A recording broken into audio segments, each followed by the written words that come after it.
ये कहानी है एक मिडिल क्लास लड़की अक्षिता की, जिसकी शादी एक बड़े परिवार में हो जाती है। हर लड़की की तरह अक्षिता का भी सपना था अपनी ज़िंदगी में कुछ बनने का। वो बचपन से ही लेखक बनना चाहती थी, पर शादी के बाद उसका ये सपना कहीं खो सा गया। बचपन से ही उसके सांवले रंग को लेकर उसे काफ़ी कुछ सुनने को मिलता था, पर कभी भी उसने उन सब बातों पर ज़्यादा ध्यान नहीं दिया। शादी के बाद सब ठीक था। अपने सपने के टूटने के बाद भी वो विहान और अपनी बेटी विहाना के साथ बहुत खुश थी। पर एक बार फिर उसका सांवला रंग उसकी खुशियों के बीच आ गया। उसकी सूरत के आगे उसका सीरत फीका पड़ गया और बात फिर डाइवोर्स तक पहुंच गई। फाइनली आज मुझे इस अनचाहे रिश्ते से आज़ादी मिल ही गई। दोनों परिवारों ने एक दूसरे के ऊपर बहुत आरोप लगाए, यहाँ तक कि उन लोगों ने एक दूसरे का कैरेक्टर सर्टिफिकेट भी बना दिया। पर फाइनली कोर्ट का फैसला मेरे पक्ष में ही रहा, क्योंकि मैंने विहान से अपनी और विहाना की परवरिश के लिए एलिमनी लेने से मना कर दिया। इसलिए भैया और बाकी घर वाले काफ़ी नाराज़ हैं मुझसे।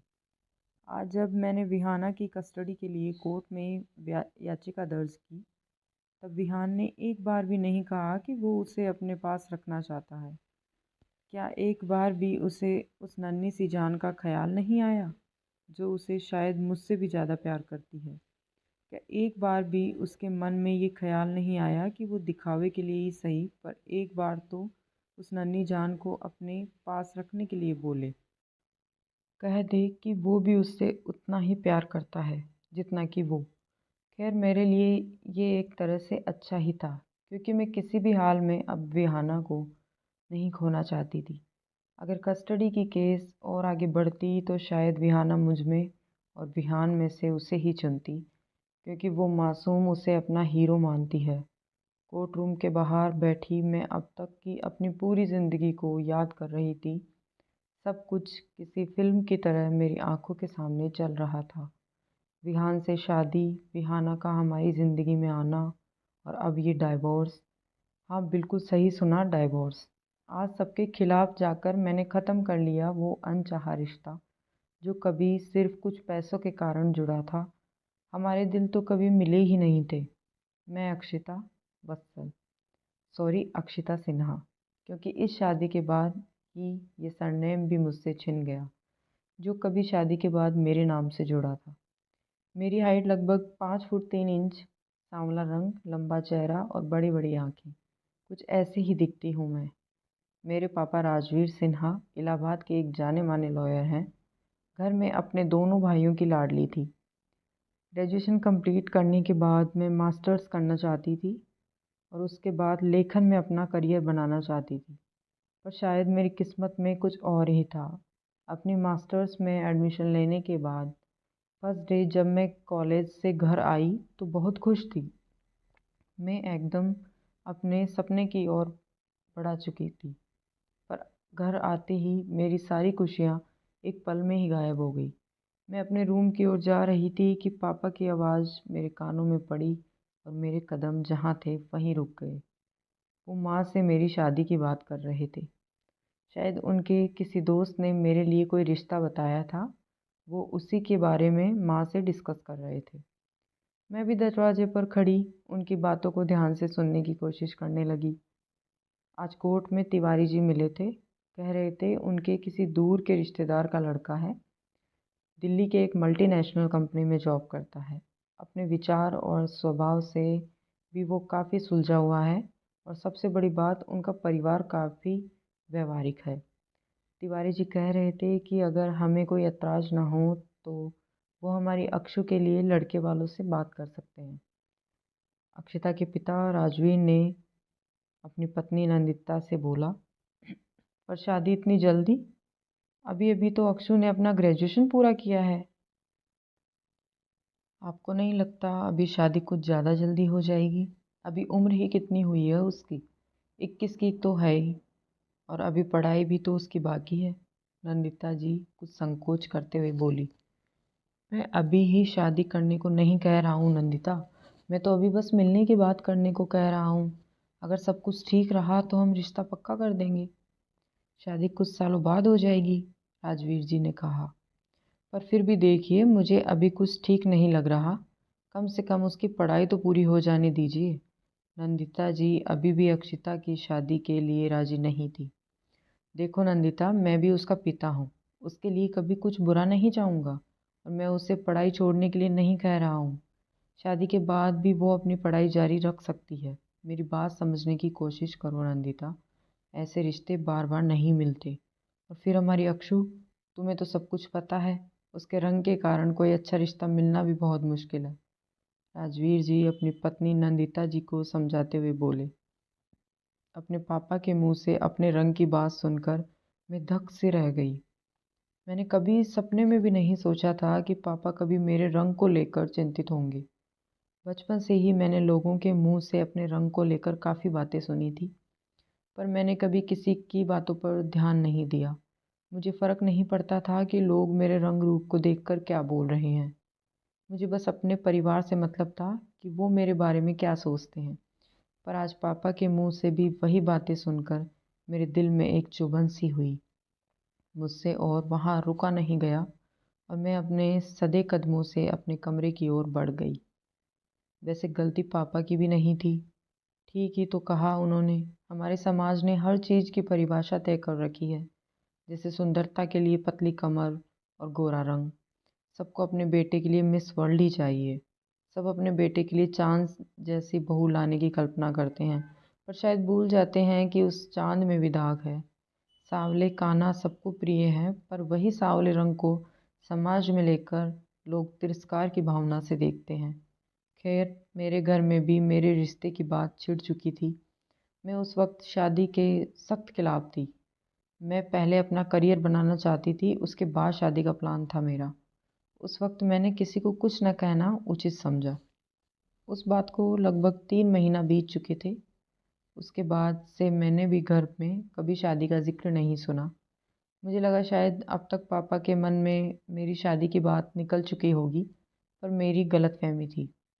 एक दिन शाम को जैसे ही मैं कॉलेज से लौटी, मैंने देखा कि घर में मेरी बुआ जी आई हुई है।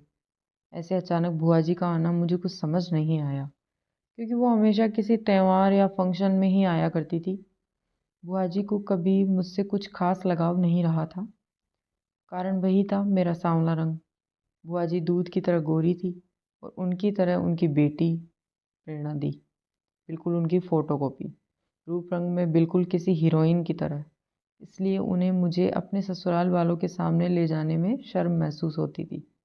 मैंने कभी उनकी बातों का बुरा नहीं माना था, क्योंकि मेरा मानना था कि मैं जैसी हूँ खुद के लिए परफेक्ट हूँ और इससे ज़्यादा मैं कुछ कभी सोचना भी नहीं चाहती थी। खैर, परंपरा के अनुसार मैं भी सब कुछ भूलकर उनके पास गई और उनके पैर छुए। मैं वहीं सोफे पर बैठी प्रेरणा दी से बातें करने लगी। प्रेरणा दी की शादी तय हो चुकी थी। वो मुझसे उम्र में 3 साल बड़ी हैं। अगले महीने ही उनकी शादी थी, इसलिए मैं वहीं बैठे जीजाजी का नाम लेकर उनकी खिंचाई करने लगी। घर में उस वक्त बस मैं, माँ, बुआ जी और प्रेरणा दी ही थे।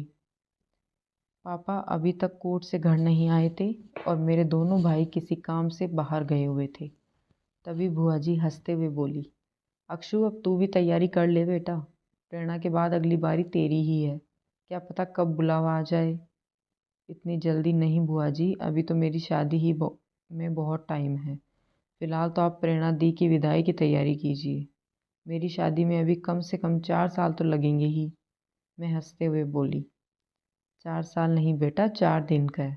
कल आ रहे हैं ना लड़के वाले देखने। क्या पता कल अगर तू उन्हें पसंद आ गई तो अक्षु के साथ ही तेरे फेरे भी पड़वा दें। बुआ जी हंसते हुए बोली, क्या कल लड़के वाले आ रहे हैं मुझे देखने? मैं हैरानी से बोली। बुआ जी की बात सुनकर मेरे पैरों तले ज़मीन खिसक चुकी थी।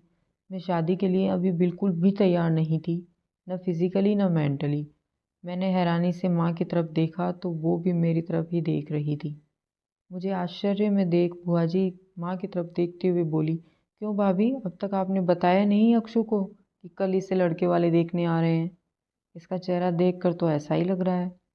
नहीं दीदी, इन्होंने जब बताया तब अक्षिता कॉलेज जा चुकी थी, इसलिए मैंने सोचा कि एक बार ये घर आ जाए फिर आराम से बात कर लूँगी इससे।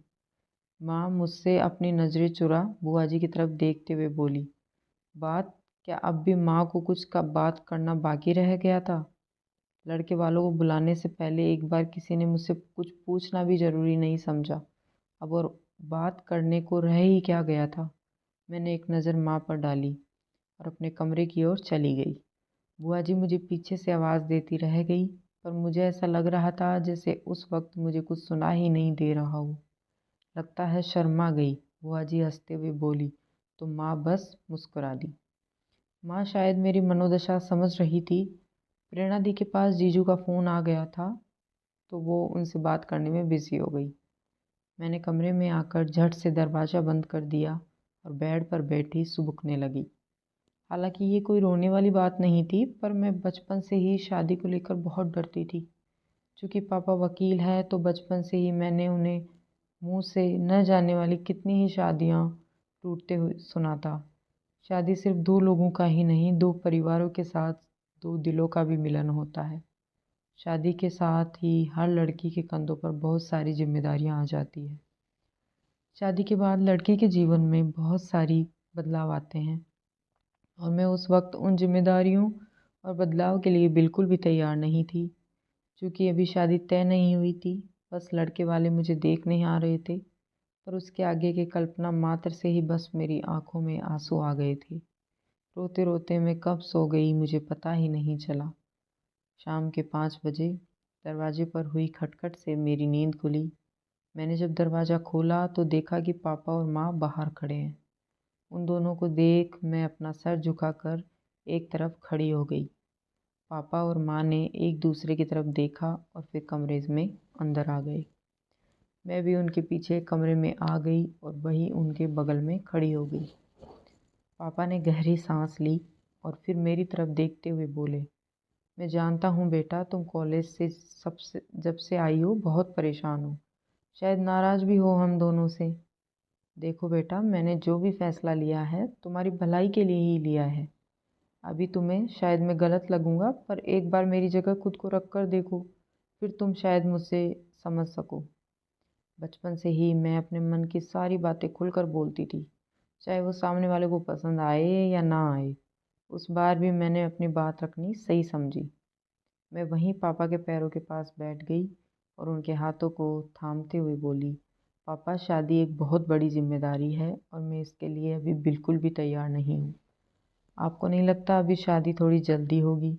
मैं थोड़ा संकोच करते हुए बोली। माँ मेरी मनोदशा समझ रही थी। वो मेरे सर पर हाथ फेरते हुए बोली, मैं जानती हूँ बेटा, इस वक्त तेरे मन में क्या चल रहा है। ऐसे अचानक शादी की बात सुनकर तेरा घबराना लाजमी है, पर बेटा, हर लड़की के जीवन में एक ना एक दिन ये दिन ज़रूर आता है जब उसे अपना सब कुछ छोड़कर दूसरे के घर जाना पड़ता है। हाँ अक्षु, और हम कौन सा कल ही तेरी शादी करवा रहे हैं बेटा। पहले लड़के से तो मिल ले, उसे समझ ले, फिर अगर उसके बाद तुझे लड़का पसंद आया और बाकी सब कुछ ठीक रहा तो आगे की देखेंगे। अभी तो बस मिलना ही है, इसमें क्या इतना घबराना। पापा माँ की बात पूरी करते हुए बोले और फिर वही सब बातें शुरू हो गई जो शादी से पहले हर माँ बाप अपनी बेटी को सिखाते हैं। उन दोनों की बातें सुनने के बाद मैं इतना तो समझ ही गई थी कि उस वक्त मेरा कुछ भी बोलना बिल्कुल वैसा ही था जैसे भैंस के आगे बीन बजाना। इसलिए मैंने चुप रहना ही उचित समझा, सब कुछ अपनी किस्मत के हवाले छोड़ दिया। अगले दिन ही विहान अपने परिवार वालों के साथ मेरे घर पर आया। उनके सामने जाने से पहले बुआ जी और माँ ने मुझे हजार हिदायतें दी, और सच कहूँ तो उस वक्त मैं इतना ज़्यादा नर्वस थी कि उनकी सारी बातें मेरे सर के ऊपर चली गई। मैं बुआ जी और प्रेरणा दी के साथ घर के हॉल में गई जहाँ सब बैठे हुए थे। सबसे पहले तो वही कुछ औपचारिकता निभाई गई। मुझे देखते ही विहान की माँ और उनकी बुआ ने आपस में खुसर फुसर शुरू कर दी और फिर शुरू हुआ सवालों का सिलसिला। विहान की माँ और उसकी बुआ ने मेरे सामने सवालों की लड़ी लगा दी, जैसे खाना बनाना आता है या नहीं, शादी के बाद क्या करना चाहती हो, परिवार को कैसे जोड़ कर रखोगी, लेखन के अलावा और किस चीज़ में रुचि है, घर के काम तो कर लोगी ना, और न जाने क्या क्या। एक बार को तो मन किया कि पूछ लूँ, अपने बेटे के लिए पत्नी ढूंढ रहे हो आप या घर के लिए काम वाली? पर ये सब बस मेरे ख़याली पुलाव बनकर रह गए, क्योंकि मेरे सारे जवाब तो बुआ जी दे रही थी, जैसे वो मुझसे नहीं उनसे ही सवाल पूछ रहे हों। खैर, देखने दिखाने का रस्म ख़त्म हो चुका था और विहान और उसके घर वाले अपना फ़ैसला बाद में बताने को कहकर जा चुके थे। उनके जाने के बाद मैंने चैन की सांस ली, पर मैं खुश होती या पापा से कुछ कहती उससे पहले ही बुआ का अपना राग अल्पना शुरू हो चुका था। भैया, मुझे तो लड़का और उसका परिवार सब लोग बहुत पसंद आया। बहुत भले लोग लगते हैं और ख़ानदानी भी हैं। मैं तो कहती हूँ ये किंतु परंतु आप छोड़ो और चट मंगनी पट ब्याह करवा दो। आज के ज़माने में कहाँ मिलता है इतना अच्छा परिवार। और तो और लड़के की तनख्वाह भी 50,000 है। और सबसे बड़ी बात, कितने मिलनसार लोग हैं। इतने अमीर होने के बाद भी ज़रा सा भी घमंड नहीं है उनमें। बुआ जी अपनी बातों की चाशनी पापा के सामने लपेटते हुए बोली। उनकी बातें सुन गुस्से से मेरा चेहरा लाल हो चुका था। मैं एक और सेकंड भी वहाँ खड़ी नहीं रह सकती थी, इसलिए मैं अपने कमरे में चली गई। अगले दिन से फिर वही मेरा पुराना कार्यकाल शुरू हो चुका था। घर से कॉलेज, कॉलेज से घर। इस बात को लगभग 3 महीने बीत चुके थे। इस बीच प्रेरणा दी की शादी हो चुकी थी। इन 3 महीनों में विहान के घर वालों का कोई कॉल नहीं आया था। मुझे लगा था अब सब कुछ ख़त्म हो चुका है। शायद मैं विहान के घर वालों को पसंद नहीं आई होंगी, इसलिए उन लोगों ने अब तक कोई कॉल नहीं किया। ज़िंदगी में पहली बार अपनी रिजेक्शन पर मैं बहुत खुश थी, और वो खुशी मेरे चेहरे पर देखते बन रही थी। अब तक कॉलेज में मेरे कुछ दोस्त भी बन चुके थे। मैं, आरोही, ध्रुवी, कुणाल और रेयांश, हम पाँचों का एक ग्रुप बन चुका था। कॉलेज में हम पाँचों हर वक्त एक साथ ही दिखते थे। मेरी रेयांश के साथ कुछ ज़्यादा ही गहरी बॉन्डिंग थी। वो अक्सर बिना बोले मेरे मन की बात समझ जाता था, इसलिए कभी कभी बाकी सब अक्सर मिलकर मुझे और रेयांश को एक दूसरे का नाम लेकर छेड़ते रहते थे, और हम दोनों बस हंसी में इस बात को उड़ा देते थे, क्योंकि हम दोनों ही जानते थे कि ऐसा कुछ नहीं था हमारे बीच। अब जब कभी उन दिनों की याद करती हूँ तो आंखों में पानी भर जाते हैं। मुझे आज भी याद है जब अपनी शादी की बात सुनकर मैं कॉलेज के गार्डन में उदास बैठी थी, तब मेरे उन चारों दोस्तों ने क्या कुछ नहीं किया था मेरे चेहरे पर स्माइल लाने के लिए। वो चारों आड़ी तिरछी हरकतें तब तक करते रहे जब तक कि मेरे चेहरे पर मुस्कुराहट नहीं आ गई। पर शादी के बाद जैसे ही मेरे सारे रिश्ते मुझसे कहीं छूट से गए। पता नहीं आखिरी बार कब मेरी उनसे बात हुई थी। अक्षिता अभी अपनी पिछली ज़िंदगी के बारे में सोच ही रही थी कि तभी किसी के हिलाने से होश में आई। उसने देखा तो नंदिता जी उसके सामने खड़ी थी। वो उसके घर चलने के लिए कह रही थी। अक्षिता ने हाँ में अपना सिर हिलाया और उनके साथ चल पड़ी। आज से अक्षिता की ज़िंदगी बिल्कुल बदल चुकी थी। अब से उसके नाम के आगे सोसाइटी ने एक डिवोर्सी को का तमगा लगा दिया था। वो जानती थी आगे की ज़िंदगी उसकी आसान नहीं होने वाली। विहाना की अच्छी परवरिश के लिए उसे खुद को स्ट्रांग रखना था। आज से उसकी माँ और उसके पापा दोनों वहीं थे। कहीं न कहीं से उसे अपनी ज़िंदगी का एक नई शुरुआत तो करनी ही थी।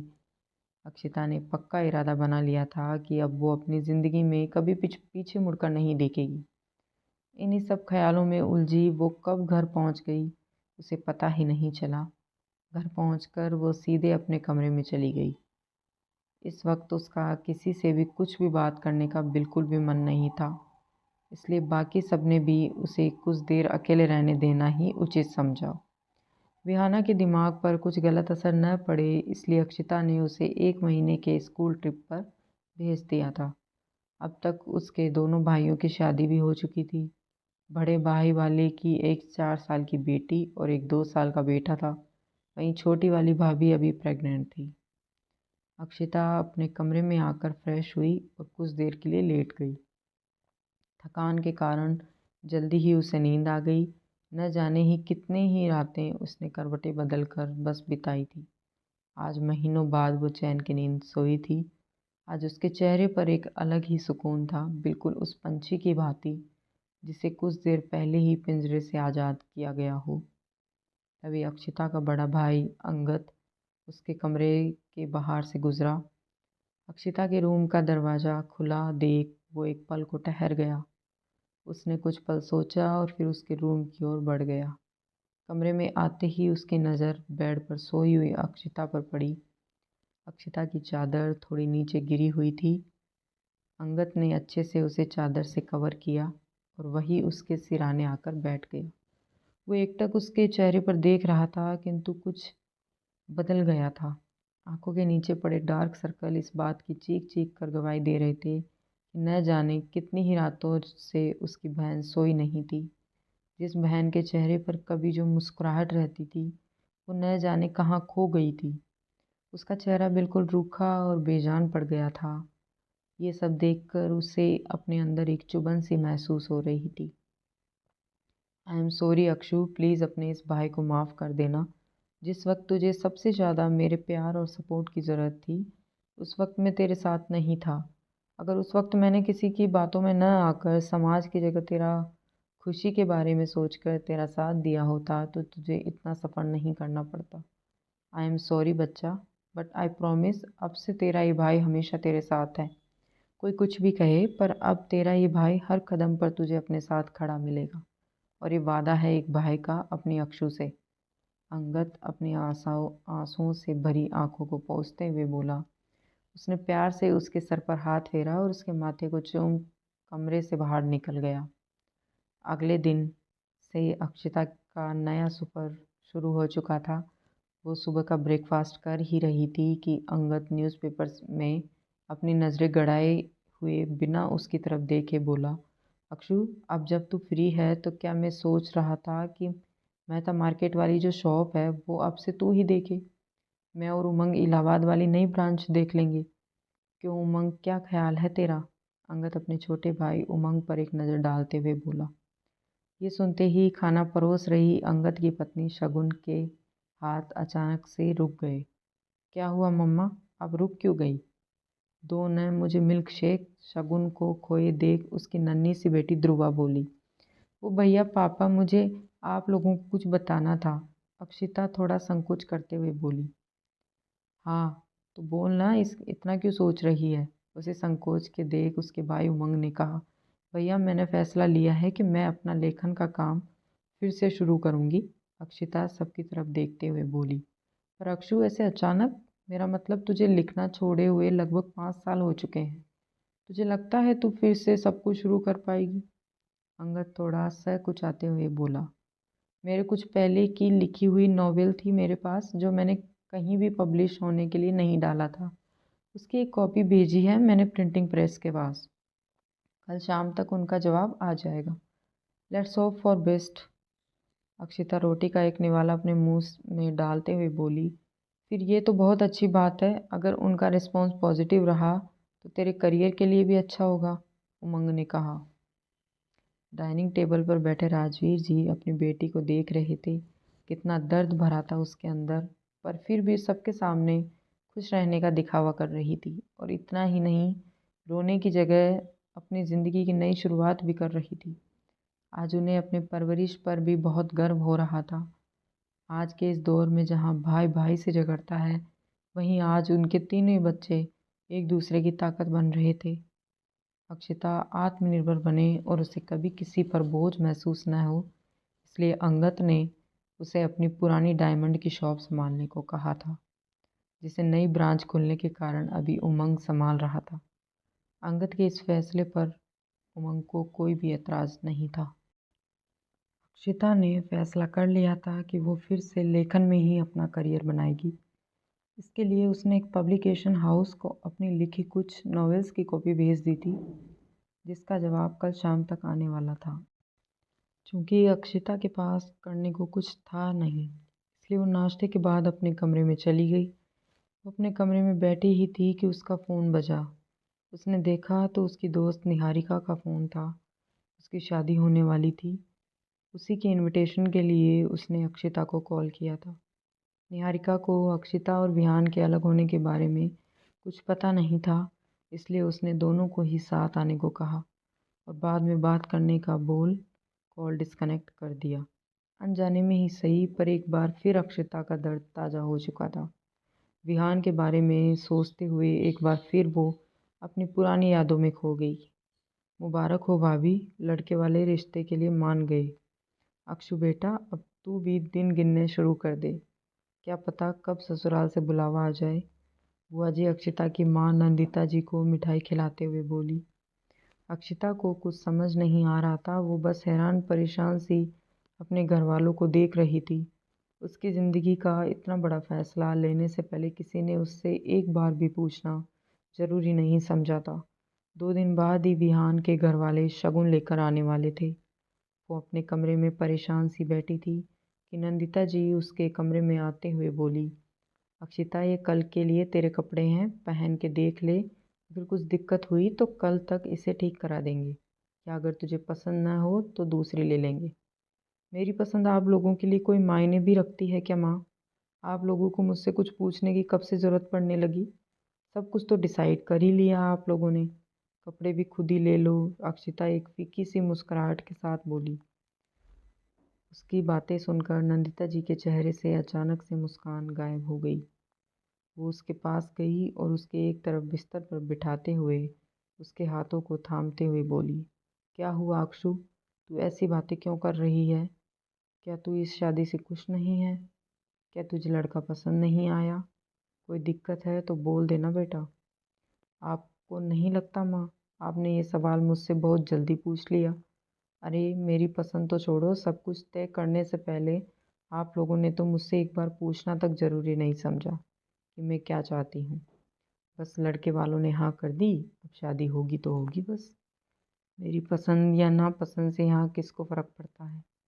मेरी ज़िंदगी का इतना बड़ा फैसला लेने से पहले आप लोगों ने एक बार भी मेरा ख्याल नहीं किया। कहते हुए अक्षिता की आंखों में आंसू आ गए। अक्षु, मैं तेरी मनोदशा समझ रही हूँ।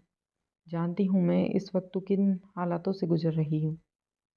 पर बेटा, एक ना एक दिन तो हर लड़की को शादी करके दूसरे के घर जाना पड़ता है ना। और फिर हम तेरे माँ बाप हैं, तेरे लिए कभी कुछ गलत फैसला नहीं लेंगे।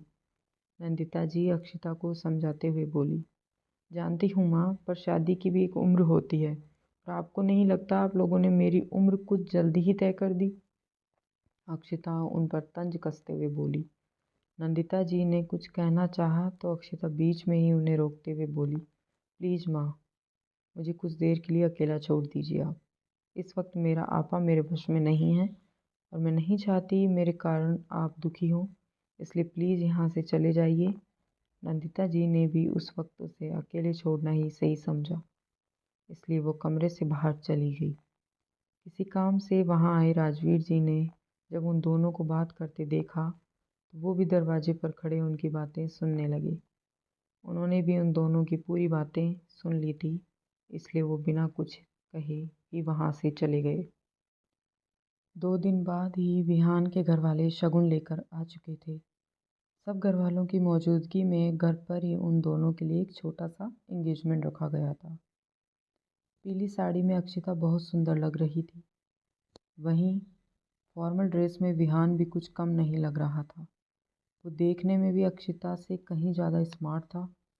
एंगेजमेंट के बाद अक्षिता अपने कमरे में जा रही थी कि अपने पापा की बात सुनकर वो वहीं रुक गई। वो उस वक्त गेस्ट रूम के पिछले हिस्से में खड़ी थी जहाँ उसका कमरा था। उसने खिड़की से झांक कर देखा तो अंदर उसके पापा, उसके दोनों भाई, उसके कुछ रिश्तेदार के साथ विहान के पापा और उसके फूफा जी बैठे हुए थे। अक्षिता वहीं खड़ी उनकी बातें सुनने लगी। वहाँ शादी के दौरान होने वाली लेन देन की बातें चल रही थी, जिसको आम भाषा में हम दहेज भी कहते हैं। विहान के घर वाले 25 लाख रुपए कैश मांग रहे थे, जबकि अक्षिता के पापा उनसे कम करने की विनती कर रहे थे। ये सब देखकर उसकी आंखों में आंसू भर आए। आज उसके पापा उसे गलत लग रहे थे। कानून के रखवाले होकर भी आज वह ही गलत काम कर रहे हैं। अक्षिता जानती थी दहेज लेना और देना दोनों कानून अपराध हैं, और बचपन से ही राजवीर जी ने भी मुझे उसे यही सिखाया था। पर आज बेटी की शादी की लालच में वो शायद अपनी ही सीख भूल गए थे। वो अपने पापा का सर झुका हुआ नहीं देख सकती थी, इसलिए वो वहाँ से अपने कमरे में चली गई। शाम में उदास सी वो छत पर खड़ी डूबते सूरज को देख रही थी। उसके चेहरे पर एक मायूसी थी। बार बार उसकी नज़रें अपने हाथ में पहनी रिंग पर चली जा रही थी। तभी उसका भाई अंगद किसी काम से छत पर आया। उसने जब अक्षिता को अकेले खड़े देखा तो उसके पास चला आया। उसने एक बार उसे आवाज़ भी लगाई, पर वो अपने ही ध्यान में मग्न थी। क्या हुआ अक्षु, कहाँ खोई है? अंगद उसे कंधे से झकझोरते हुए बोला। कहीं नहीं भैया, आप कब आए? अक्षिता उसकी तरफ देखते हुए बोली। बस अभी अभी ही आया हूँ। तुझे यहाँ अकेले खड़ा देखा तो तेरे पास चला आया। सब नीचे मस्ती कर रहे हैं, तू यहाँ अकेले क्या सोच रही है? और इतनी उदास क्यों है? कुछ हुआ है क्या? किसी ने तुझे कुछ कहा है? अंगद उसे परेशान देख बोला। नहीं भाई, मैं ठीक हूँ। बस कुछ सोच रही थी, इसलिए आप पर ध्यान नहीं गया हमारा। अक्षिता एक फीकी मुस्कुराहट के साथ बोली। अच्छा, और ऐसा क्या सोच रही थी जिसके कारण तेरे चेहरे की मुस्कान ही चली गई? अंगद प्यार से उसके सिर पर थपकी मारते हुए बोला। कुछ नहीं भाई, बस सोच रही थी कि ये दुनिया भी कितनी अजीब है ना। दूसरों को ज्ञान देना कितना आसान होता है, पर जब खुद की बारी आती है तब पता नहीं क्यों ये लोग ही पीछे हट जाते हैं। जैसे हमारे देश के नेताओं का ही उदाहरण ले लो। जब इलेक्शन आएगा तब ये कहते हैं हम देश से भ्रष्टाचार और गरीबी मिटाएंगे, और दूसरी तरफ ये लोग ही देश में भ्रष्टाचार फैलाकर उसे अंदर ही अंदर खोखला करते हैं। अक्षिता डूबते सूरज की ओर देखते हुए बोली। अंगद उसकी बातों का मतलब समझ चुका था। वो उसकी तरफ देखते हुए बोला, तू पापा की बात कर रही है ना? तुझे विहान के घर वालों की डिमांड के बारे में पता चल गया ना? क्या फ़र्क पड़ता है भाई, मुझे पता चले या ना चले। कौन सा मेरे कहने पर पापा उन लोगों को दहेज देने से मना कर देंगे या मांगने के अपराध में उन्हें जेल भेज देंगे? अक्षिता बिल्कुल निर्भाव होकर बोली। अक्षु, ये असल ज़िंदगी है। कहने और करने में बहुत फ़र्क होता है। हाँ, तेरी बात से मैं बिल्कुल सहमत हूँ, पर आज की दुनिया का एक सच ये भी है कि जो चीज़ें हमें सामने से गलत लगती है, असल में उन्हीं चीज़ों पर हमारी ज़िंदगी टिकी हुई है। जैसे तूने खुद ही कहा अभी, दहेज लेना और देना दोनों गलत है। पर आज के ज़माने में 100 में से 95 शादियाँ दहेज के बेसिस पर ही होती है।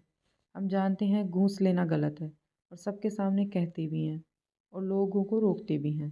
पर जब भी सरकारी कार्यालयों में जाते हैं, वो हम ही होते हैं जो उन अफसरों को पैसे की लत लगाते हैं। अंगद ने कहा। यही तो परेशानी है भैया, हम हमेशा बस दूसरों की ही सुनते हैं। कभी कुछ करने से पहले ये सोचते ही नहीं कि हम क्या चाहते हैं। बस जिसने जैसा बोला हम वैसे ही शुरू हो जाते हैं। अगर कोई लेफ्ट जा रहा है तो हम भी उसी की ओर बढ़ते जाते हैं, और यही भेड़ चाल हमेशा चलती रहती है। एक बात पूछूं भैया? अक्षिता अंगद की तरफ देखते हुए बोली। हाँ पूछ ना, तुझे कब से परमिशन की ज़रूरत पड़ने लगी? अंगद ने कहा तो अक्षिता मुस्कुरा दी और फिर बोली। भैया, क्या लड़कियां ही हमेशा बोझ होती है? लड़के कभी अपने माँ बाप पर बोझ नहीं बनते। अगर लड़कियां के लिए शादी ज़रूरी है तो क्या लड़कों के लिए भी शादी उतनी ही इम्पोर्टेंट नहीं है? हम हमेशा यही क्यों कहते हैं कि बेटी पराई होती है? क्या बेटी पराई नहीं होते जब वो माँ बाप को सहारा देने की उम्र में वृद्धाश्रम छोड़ आते हैं? क्या लड़के पराई नहीं होते जब वो सही और गलत में फ़र्क भूलकर बेबस माँ बाप पर अत्याचार करते हैं? क्योंकि लड़कियां शादी करके दूसरे घर चली जाती है, सिर्फ इसलिए वो पराई हो जाती है। अक्षिता ने कहा तो अंगद उसकी बात सुनकर मुस्कुरा दिया। मुझे तो पता ही नहीं था मेरी छोटी सी अक्षु के दिमाग में इतनी सारी बातें चल रही थी। ऐसा नहीं है बेटा, लड़कियां तो वो होती है जो दो घरों को स्वर्ग बनाती है। एक वो घर जहाँ उन्होंने जन्म लिया, जहाँ वो पत्नी बढ़ी, जहाँ उनके नन्हे कदम पड़ने से जो आंगन झूम उठा, और एक वो घर जहाँ वो सब कुछ छोड़कर किसी अनजान के साथ चली जाती है। उनके इतने धैर्य किसी में नहीं होता, और हम लड़कों में तो बिल्कुल भी नहीं। अरे हम तो अपनी पढ़ाई के लिए जब कुछ सालों के लिए घर से दूर होते हैं, उतने में ही हमारी हालत ख़राब हो जाती है। नए रिश्ते तो छोड़ो, कभी कभी तो हम अपने पुराने रिश्ते भी नहीं निभाते, और ये लड़कियां पता नहीं कैसे अपने सारे रिश्ते इतने अच्छे से निभा लेती है।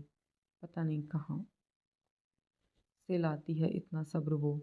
मैं ये नहीं कहता कि सिर्फ लड़कियां ही श्रेष्ठ हैं। सृष्टि के संचार के लिए लड़के और लड़कियां दोनों ही उतने ही ज़रूरी है, जितना कि एक बच्चे की अच्छी परवरिश के लिए उसके माँ बाप का होना।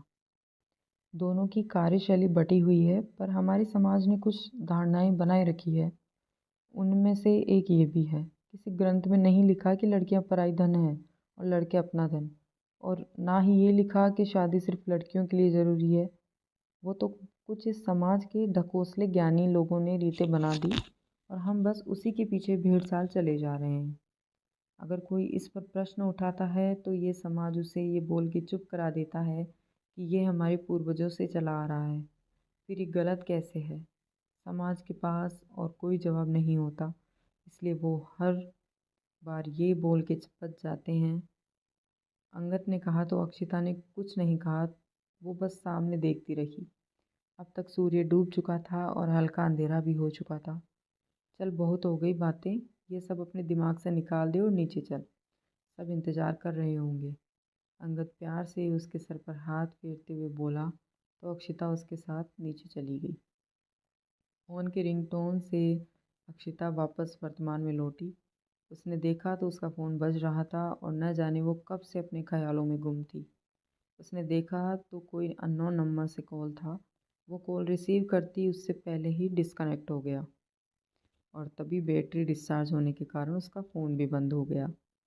उसने पानी के लिए जब देखा तो पाया कि उसके रूम की पानी की बोतल खाली है। फ़ोन चार्ज में लगाकर वो पानी लेने के लिए किचन की ओर चली गई। वो जा रही थी कि उसे अपने भाई के कमरे से ज़ोर-ज़ोर की आवाज़ सुनाई दी। पहले तो उसे लगा कि शायद उसके भैया भाभी के बीच किसी चीज़ को लेकर बहस हुई होगी, इसलिए उसने इग्नोर करना ही ठीक समझा। पर फिर कुछ बात सोचकर उस और आगे बढ़ गई। उन दोनों के बीच बात कहीं ज़्यादा न बिगड़ जाए, ये सोचकर वो अंदर जाने ही वाली थी कि उनकी बात सुनकर वो बाहर ही रुक गई। अरे तुम्हें इतना ही दान देने का शौक चढ़ा है तो पूरा लुटा दो ना अपनी बहन को। जायदाद में सिर्फ हिस्सा ही क्यों, पूरा का पूरा उस पर ही लौटा दो। कभी सोचा है कल क्या होगा? तुम्हारे भी दो बच्चे हैं, एक बेटी है, कल को उसकी भी शादी होगी, उसके पढ़ाई के खर्चे, इन सब के बारे में सोचा है कभी? कहाँ से लाओगे इतने पैसे? नहीं, तुम क्यों सोचोगे? तुम्हें तो बस अपनी उस तलाकशुदा बहन पर पैसे उड़ाने हैं। अपनी गृहस्थी तो संभाल नहीं पाई, आ गई यहाँ भी हमारी ज़िंदगी की चैन और सुकून को हराम करने। अंगद की पत्नी शगुन गुस्से में उस पर चिल्लाते हुए बोली, शगुन अब तुम हद पार कर रही हो।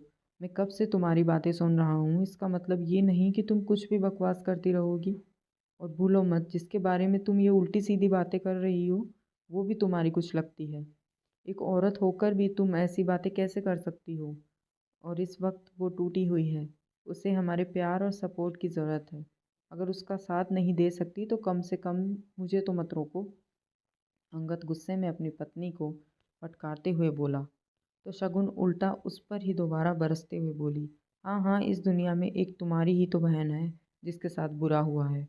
अरे समाज में न जाने कितनी सारी औरतें हैं जिनके साथ क्या कुछ नहीं हो जाता, पर सब तुम्हारी बहन की तरह अपना घर नहीं छोड़ देते। किस पति पत्नी के बीच बहस नहीं होता, पर इसका मतलब ये तो नहीं कि सब तुम्हारी बहन की तरह तलाक ले लें। शगुन, अब तुम अपनी हद पार कर रही हो, मेरे सब्र का और इम्तिहान मत लो। भगवान के लिए चुप हो जाओ, वरना मैं कुछ ऐसा न कर दूं जिसके बाद हम दोनों को ही बाद में पछताना पड़े।